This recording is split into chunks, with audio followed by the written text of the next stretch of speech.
there is something that keeps Christians from living out their God-given calling, more so than almost anything else. And it's not a lack of ability or a lack of opportunity or even a lack of desire.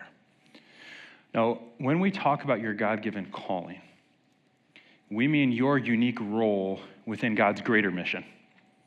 We're all commanded to make disciples. That applies to all of us. But within that greater mission, God has given you unique abilities, unique passions, and a unique circle of impact. That's where your personal calling comes in. But there is something that keeps many, if not most, Christians from ever living it out. Do you know what it is? Failure. More specifically, how we respond to failure. We all know the feeling. You promised yourself, I'll never go back to that sin again. But you did. Or this time I'm going to stay consistent in my walk with God. But then life happened and your relationship with him slipped away again. And it feels innocent at first, but then shame starts to set in, and eventually it spirals into giving up. We start believing we're not qualified to be used by God. He can't use me. I've messed up way too much. It's like there's this huge canyon between the life that God has called you to and the life that you're currently living. And that gap feels so wide that there's no point in even trying to cross it. It's like when you go back to the gym for the first time in a long time. You know what I'm talking about? You walk in, you got these big goals, you're feeling determined. And then 2 minutes on the treadmill, you're wheezing like a dying animal. Meanwhile, the guy next to you is bench pressing a small car. You look around and you think, what's the point? Give me a donut. I'll start next week, right? That's how failure can make us feel about our calling, too. We feel like we'll never measure up. And eventually we all but give up on living out our God-given purpose. But if you have ever felt sidelined by failure, you're in good company. Because one of Jesus' closest disciples felt the same way, Peter. This morning, we're going to see Peter wrestle with the weight of failure. We're going to see him go through what I call the spiral of failure, the same downward pull that so many of us have felt. But more importantly, we're going to see how Jesus responds to Peter's collapse, because how he responds to Peter is the same way he responds to you and I today. The story picks up in Matthew 26. It's the night that Jesus will be arrested, the night before he dies. He's having the Last Supper with his disciples. It's a very intimate moment. But then he shocks his disciples when he says this. Tonight, all of you will fall away because of me, for it is written, I will strike the shepherd and the sheep of the flock will be scattered. Now, the disciples are probably thinking, way to take the air out of the conversation, Jesus. We've been following you for years. What makes you think that we're going to run away now? And of course, bold Peter is the first one to speak up. Here's what he says. Peter told them, even if everyone else falls away because of you, I will never fall away. Not me, Jesus. No way. Not going to happen. But Jesus keeps it real. Truly, I tell you, Jesus said to Peter, tonight before the rooster crows, you will deny me, not once, but 3 times. But Peter doubles down. He says, even if I have to die with you, Jesus, I will never deny you. And all the disciples said the same thing. Peter says, I'll die before I leave your side, Jesus. But let's see how this plays out. Here's what happens next. Then Jesus came with them to a place called Gethsemane, and he told the disciples, sit here while I go over there and pray. Taking along Peter and the 2 sons of Zebedee, so James and John, he began to be sorrowful and troubled. He said to them, I am deeply grieved to the point of death. Remain here and stay awake with me. Jesus is staring down the toughest trial of his life. And so he asks his inner circle, Peter, James, and John, to stay with him, to stay awake. Remember, Jesus he's fully man. Yes, of course he's fully God, but he's also fully man. And just like us, he doesn't want to be alone in this trial. He wants his friends by his side. He's saying, stay with me, pray for me, pray for yourself so you don't fall into temptation. But what happens? And then he came to the disciples and found them sleeping. He asked Peter, so you couldn't stay awake with me for 1 hour? Stay awake and pray so that you won't fall into temptation. The spirit is willing, but the flesh is weak. It's less than a couple hours after Peter said, I'll never leave your side, Jesus. But what's he doing now? He's sleeping. The same Peter who promised to die for Jesus couldn't even stay awake for an hour. But how often do we do something similar? How often do we make bold claims? It might even be in a worship service like this. Maybe you hear the word of God preached, the music builds, your heart starts to stir. And in that moment of conviction, you say, God, I'm never going to walk away from you again. I'm going to put you first. I'm going to be the man or woman that you've called me to be. And then by the time you're parking your car at home, you're spiritually asleep again. By the time Monday or Tuesday roll around, it's like nothing ever even happened. The spirit is willing, but the flesh is weak. Peter and the disciples fall asleep not once, not twice, but 3 times. Peter's not off to a great start backing up his bold claims, but the spiral is just beginning. We've seen hints of weakness, but we're about to see total collapse. Look what happens after Jesus is arrested. Those who arrested Jesus led him away to Caiaphas, the high priest, where the scribes and the elders had convened. Peter was following him at a distance, right to the high priest's courtyard. He went in and was sitting with the servants to see the outcome. Remember, Peter said he would die with Jesus. But where is he now? At a distance. Close enough to see what happens, but not so close that he'll be associated with Jesus. He hopes. But here's what we need to understand when it comes to our relationship with Christ. Distance is dangerous. Distance is dangerous. It feels innocent at first, right? What does it really matter if I skip my devotions for a few days? What does it really matter if I skip church for a few weeks? Or if I commit this one little sin just this one time? But as soon as we allow distance between us and Jesus, we give room for the enemy to move in. That's exactly what happens to Peter. Many of you know this story. Now, Peter was sitting outside in the courtyard. A servant girl approached him and said, "You were with Jesus the Galilean too." But he denied it in front of everyone. "I don't know what you're talking about." Strike one. When he had gone out of the gateway, another woman saw him and told those who were there, "This man was with Jesus the Nazarene." And again, he denied it with an oath. "I don't know the man." Strike two. After a little while, those standing there approached and said to Peter, "You really are one of them, since even your accent gives you away." Then he started to curse and to swear with an oath, "I don't know the man." Strike three. What happens next? Immediately, a rooster crowed, just like Jesus said would happen. What started as innocent distance ends in full-on denial. That's the danger of distance. It never stays neutral. Distance leads to denial. Distance leads to denial. Now, we may not verbally deny Jesus like Peter, but here's my question for you this morning. Are you denying him with the way that you live? Are you denying him with the way that you treat your family and your friends, the way you talk to them? Are you denying him with the websites you visit? Are you denying him with the way you spend your time and your money?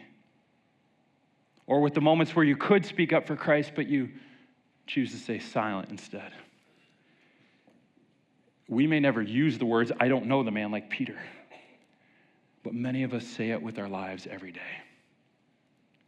Distance leads to denial. The spiral continues. What's Peter's response to denial. It says, and he went outside and wept bitterly.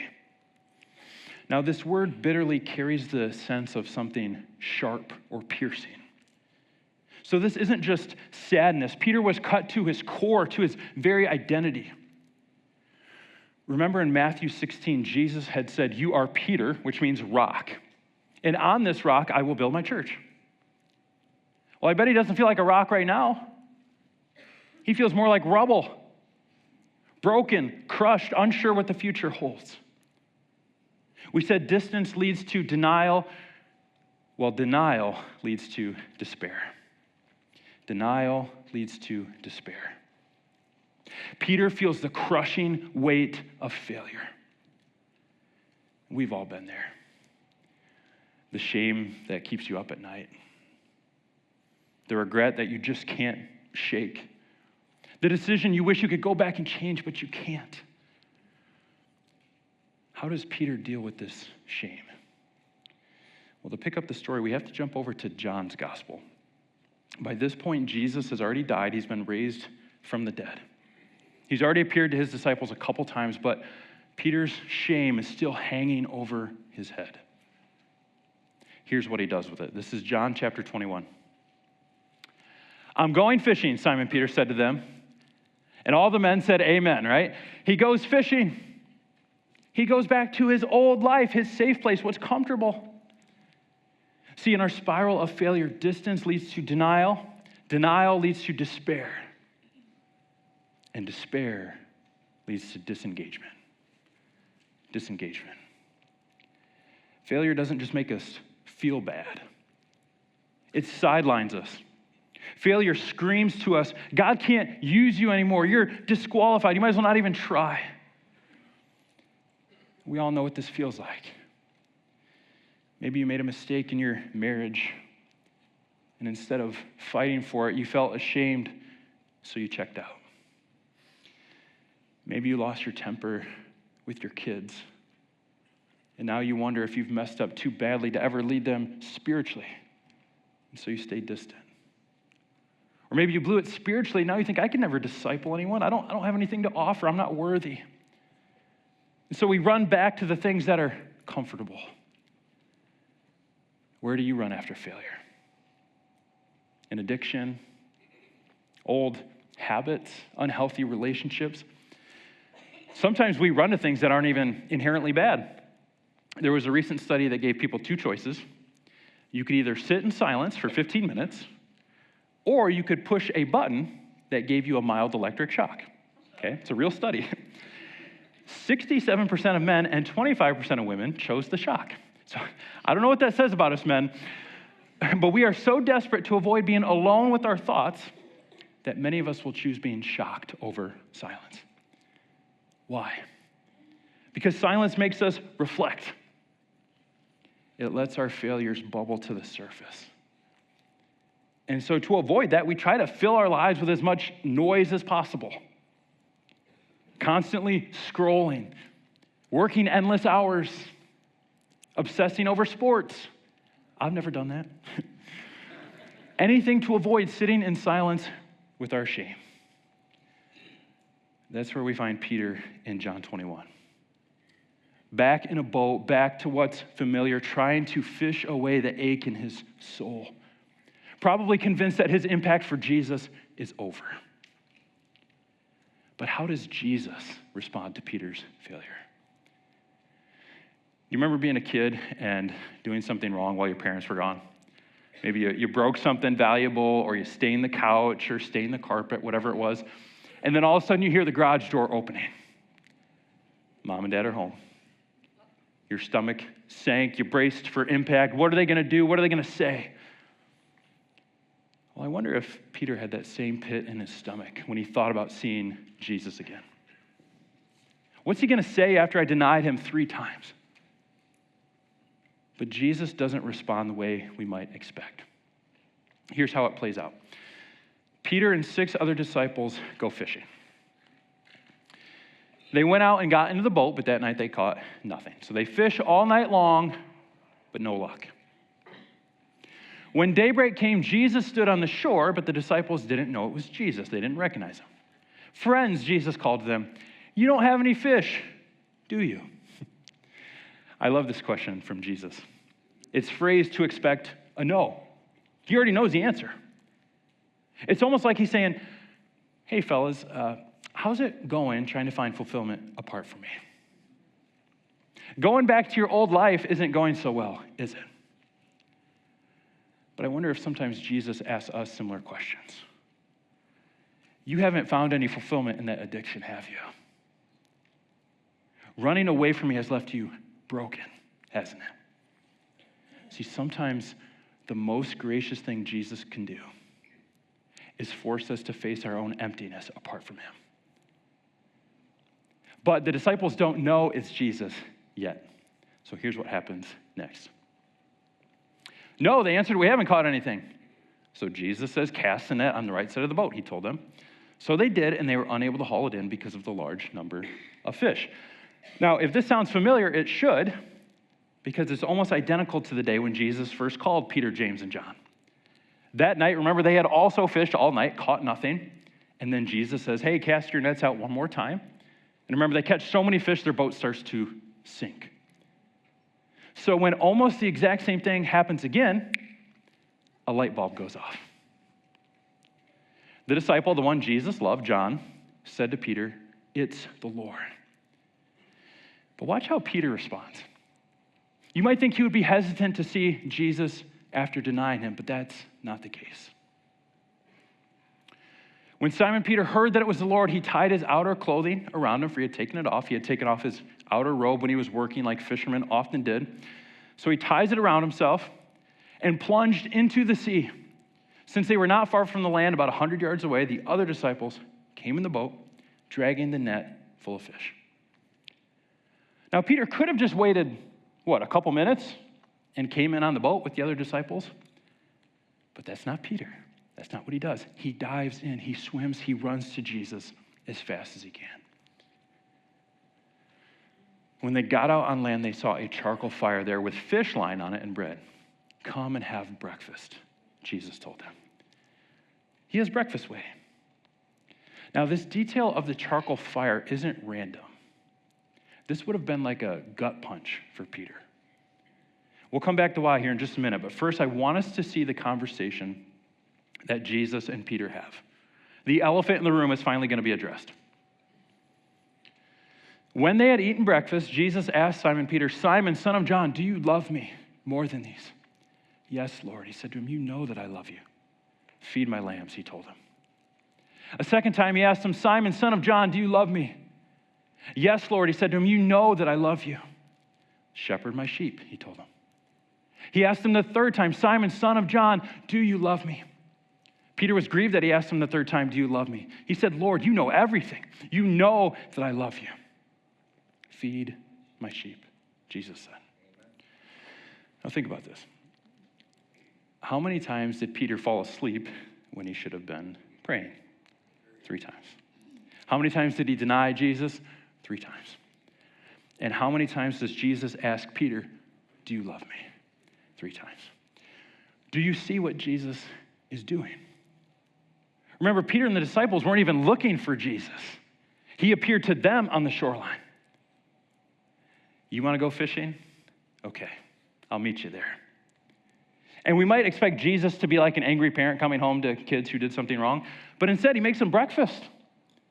No lecture, no scolding, just fish and bread over a charcoal fire. Now, why does that matter? Well, the word for charcoal fire is used in only one other place in the New Testament. It's in John chapter 18. It says, now the servants and the officials had made a charcoal fire because it was cold. They were standing there warming themselves, and Peter was standing with them warming himself. So what happens around this first charcoal fire? This is where Peter denies Jesus 3 times, around the first fire. Did you know that smell is the most powerful trigger of memory? You probably experienced this. You smell one whiff of something and it takes you back. Maybe you walk into a bakery and all of a sudden you imagine being in your grandma's house as a kid. Well, when Peter smells a charcoal fire, he's immediately transported back to the night of his greatest failure. So why does Jesus make a charcoal fire? Is he rubbing Peter's failure in his face?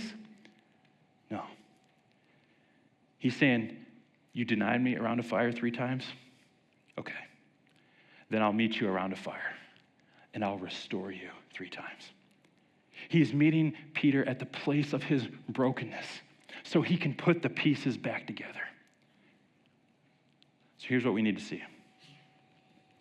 Jesus meets us in our failure. He's saying, Peter, I know you fell asleep 3 times.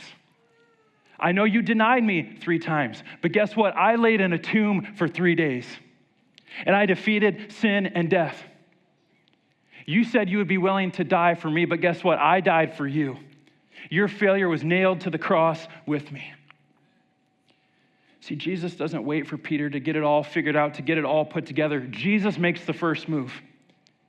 He meets him at the shoreline. He builds the fire. He cooks breakfast. He initiates restoration.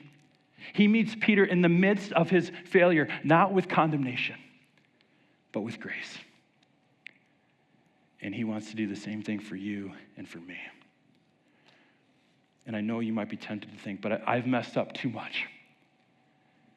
But Jesus isn't part of cancel culture, okay? He doesn't just block you when you mess up.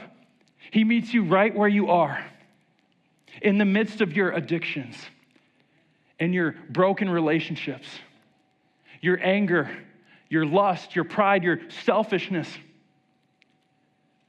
And he doesn't just want to restore your relationship with him. Remember what else he told Peter. He also said, feed my lambs, shepherd my sheep, feed my sheep. That's 3 ways of saying the same thing. I still have work for you to do, Peter. I'm entrusting you with my people. Lead my people, shepherd, pastor my people. He doesn't just restore Peter 3 times, he also commissions him 3 times. He restores Peter's calling. Think about that. The man who couldn't even stay awake for an hour, the one who followed at a distance, the one who flat out denied Jesus 3 times. That is the man that Jesus chooses to lead his church. So here's the bottom line. Here's the big thing I want you to take away today. With Jesus, failure is never final. With Jesus, failure is never final. He doesn't just forgive. He doesn't just restore. He still wants to use you. He still has a calling on your life. You may have fallen asleep spiritually. You may be following him at a distance even right now. You may have denied Jesus with some of your choices, but he's ready to meet you right where you are. He's calling to you from the shoreline, ready to rewrite your story at the very place of your brokenness. Because with him, failure is never final. See, the enemy wants you to believe that you're defined by failure, that you're disqualified, that you're better off just giving up because you're too messed up. And if you let it, failure will pull you into the same spiral that we've seen in Peter's life. Distance, denial, despair, disengagement. But here's the good news. Our God is gracious. Jesus interrupts the spiral of failure with grace. His grace means we don't get what we deserve. We don't deserve to have a relationship with God. We don't deserve to be used by God. But the God of the universe, the God who spoke the galaxies into motion, stepped down into time, took on flesh, and became a baby. He lived a sinless life and willingly laid down his life. He took what we deserve so that we could have the favor that only he deserves. You know, people often say, life isn't fair. And they're right. We're sinners who deserve death and punishment. But instead, God offers us salvation, restoration, purpose. That's not fair. But that's grace. Our God is gracious. He meets us in our failure and still chooses to use us, not because we deserve it, but because of his amazing grace. But what do we do with this? How should we respond to this story? Well, what did Peter do when he saw Jesus? Remember, he could have just stayed in the boat, but he didn't. He dove in. He swam. He ran to Jesus. We should do the same. No matter what you've done, no matter what your past holds, run to Jesus with your failure. Run to him, not away from him. He's ready to meet you right there in your failure. And I want to speak to a few groups of people as we think about what this looks like. First of all, if you've never surrendered your life to Christ, today is the day to run to him. Leave your old life behind. Leave the emptiness behind. Come to the one who offers you true forgiveness and purpose. And you might wonder how to do that this morning. Just cry out to him in prayer. Say, Jesus, save me. I'm a sinner. I surrender to you as the Lord of my life. And if you need help doing that, come talk to me afterward. I'd be glad to talk to you. Or maybe you're already a believer, but you've been sidelined by failure. You've believed the lie that God can't use you, that you've been disqualified. If that's you, here's my plea to you. Don't hide in shame. Don't go back to your old ways. Don't get caught up in the spiral of failure. Run to Jesus. He's waiting on the shore to meet you right where you are. He already paid the price for your failures. He wants to restore you. He wants to recommission you for his work.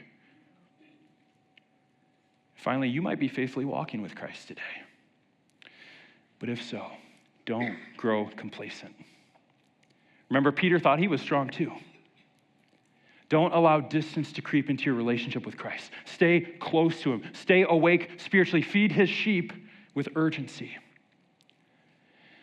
If we let our failures drive us to Jesus and not away from him, he'll use us to make an eternal impact. Think about the rest of Peter's story. The same man who swore up and down, I don't know the man. That's the same Peter who got up on Pentecost and preached, and 3,000 people were saved in one day. He did become a rock in the early church, just like Jesus said he would. And in the end, he did die for Jesus. Tradition tells us he was crucified upside down. The one who initially ran from the cross was willing to die on one for his faith in Christ. With Jesus, failure is never final. Now, let me just clarify a couple things. This doesn't mean that our sin has no consequences, okay? It does. Our choices always have ripple effects. And you can miss out on your God-given calling if you continue to live in unrepentant sin. But here's the good news. No failure has to define you forever. If you run to Jesus with your failure, he'll forgive, he'll restore, and he'll commission. One man who experienced this was John Newton. John Newton wrote a song that you've probably heard of, Amazing Grace. But before he wrote that song, John Newton was an evil man. In the 1700s, he was a British slave trader. He would buy and sell human beings and transport them on ships like they were some kind of cargo. But one day in 1748, a storm came up out of nowhere, overtook his ship. He thought his life was over. He thought he was done. So he cried out to God. He ran to Jesus, and God saved him. Physically from the storm, but also spiritually. But what a lot of people don't realize is that John Newton continued to work in the slave trade, even after he became a Christian. It was only years later that he fully let go of his previous life. He repented of his old ways. He went into the ministry. He became a pastor. And he spent the rest of his days fighting to end slavery. And thanks to his efforts in 1807, just a few months before he died, Britain outlawed the slave trade. He also mentored a young man by the name of William Wilberforce, who would go on to help completely abolish slavery in Britain in 1833. John Newton left a legacy that rippled far beyond his own lifetime, even with all of his past mistakes. He wrote Amazing Grace because he knew he didn't deserve to be used by God. But God used him anyway, because with our gracious God, failure is never final. Jesus met John Newton in his failure, in the midst of the slave trade, and rewrote his story at the very place of his brokenness. But that's not just his story, that's God's pattern throughout history. Moses was a murderer, but God used him to lead Israel out of Egypt. David was an adulterer and a murderer, but God called him a man after his own heart. Paul had Christians killed, but God turned him into the greatest missionary the church has ever known. And Peter flat out denied Jesus 3 times. But he became a rock in the early church. Failure wasn't the end of their stories, and it doesn't have to be the end of yours. Don't miss out on your God-given calling. Don't get caught up in the spiral. Run to Jesus with your failure, because our God is gracious. If you're able, will you stand with me? We're going to have a time of prayer here in just a minute. But first, the worship team is going to lead us in a few verses of the song that we just talked about, Amazing Grace. And I don't want us to just go through the motions. I know that's easy to do. Let's not only sing, but let's reflect on these words that have reminded countless generations that no matter what we've done, no matter what sins we have committed, God's grace is greater than all of our sin. Amen?